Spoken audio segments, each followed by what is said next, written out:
and Jayden are obviously different people, different quarterbacks. There's no Austin out there. Noah's dealing with injury. John Bates. Like, how different could a game look like with you than Jayden out there? Again, we just have to wait and see. But, what's been nice is we've been able to kind of keep things very similar, regardless of who's playing at the position, even during preseason. And if it comes down to it, Cliff will ask me what things I like, what I don't like, and then we'll just roll. But from that standpoint, from an offensive standpoint, like with our abilities across the quarterback room, like it's been nice the fact that we can kind of keep the same system throughout each guy. Marcus, how have you felt physically, and kind of can you walk us through the preseason, and when did you feel really like you were back to yourself?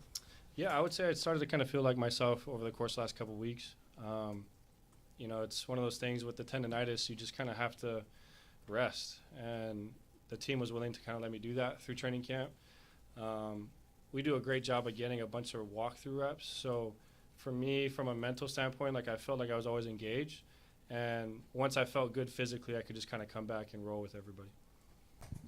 Marcus, I know the Raiders have some familiar faces to you, like Max Crosby, but they've had a lot of change on that side of the ball on defense. What have been your impressions of them just through the first couple of games of the season?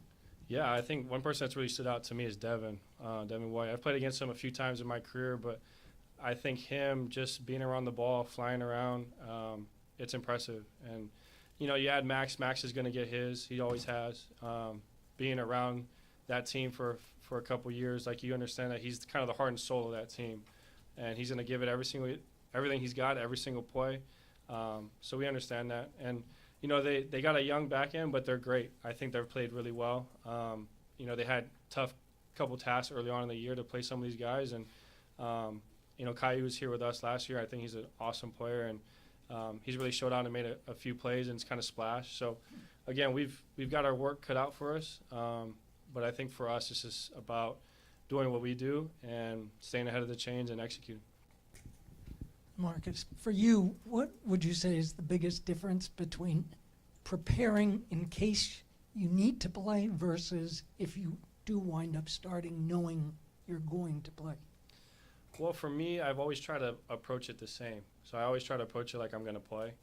That way, if the scenario happens where I'm given the opportunity to play, nothing changes for me on a week-to-week basis. So my routine stays the same, and I think it just kind of creates that normal procedure for me, and it allows me just to go out there and play and not have to worry about, okay, I got to do this extra, I got to do that. Like I just kind of stick to my process and allow that process to work. Being a starting quarterback for so many years in the National Football League, you obviously are a competitor and you've always wanted to be that starting quarterback. To have that opportunity possibly again on Sunday, because you don't know how many more times that could come down the road here. What is that like for you to maybe be that starter again? Well, just grateful. And I think for me, I've just been very thankful for my time here and being around these guys. It's such a fun group. But like you said, you never really know what this is going to look like through the course of your career, and every opportunity you get to play, I'm just grateful for it. So if it comes down to that, I'll be excited to play, and I'll be really looking forward to it. Hey, Marcus, you know Jayden very well. What do you tell him in a situation like this? Because obviously he's going to want to try and get out there. What do you tell him, if anything, about what he needs to do or how to approach it? Yeah, I think it comes down to if you feel like you can do what you normally do, then go ahead. I've been in situations, scenarios like this where you try to fight through it and maybe you're not playing like yourself, and it's hard because you want to be able to be out there for your team and kind of tough it out, so to say.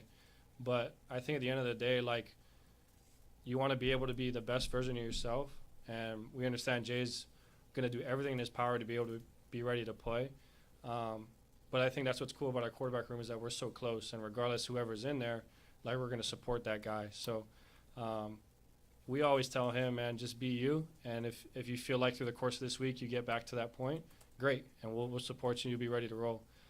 If you need a week, then that's okay. I'll be ready to go too. So it comes down to just having that communication and just making sure he understands that we support his decision, whatever that is.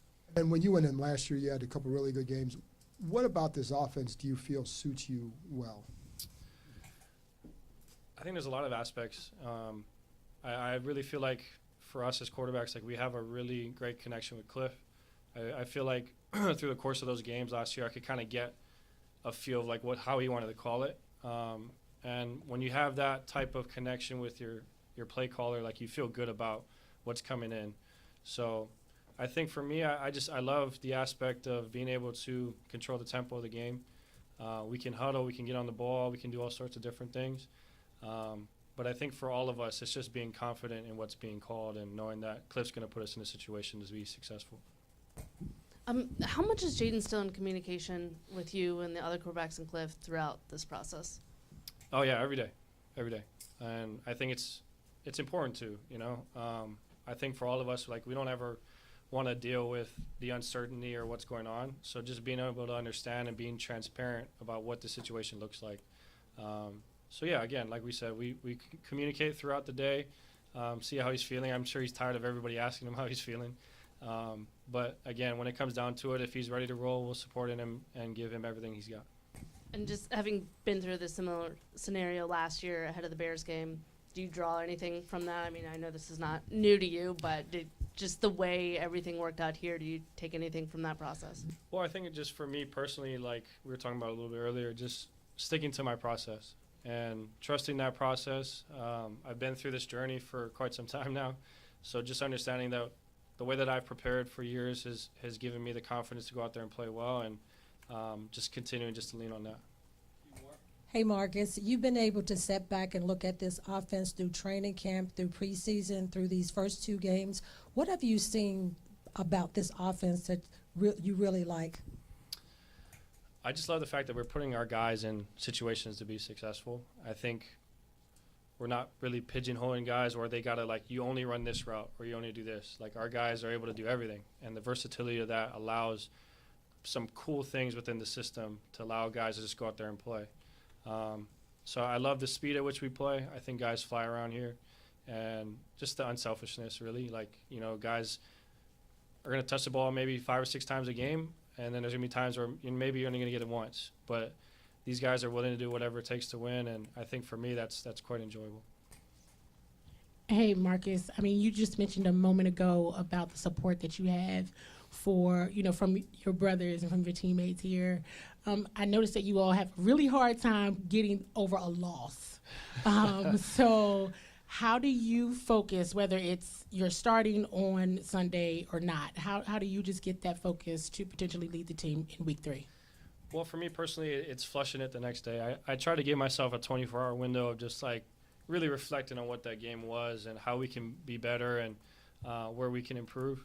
And then from there, it's like just move on. It's always nice to come back on the practice field.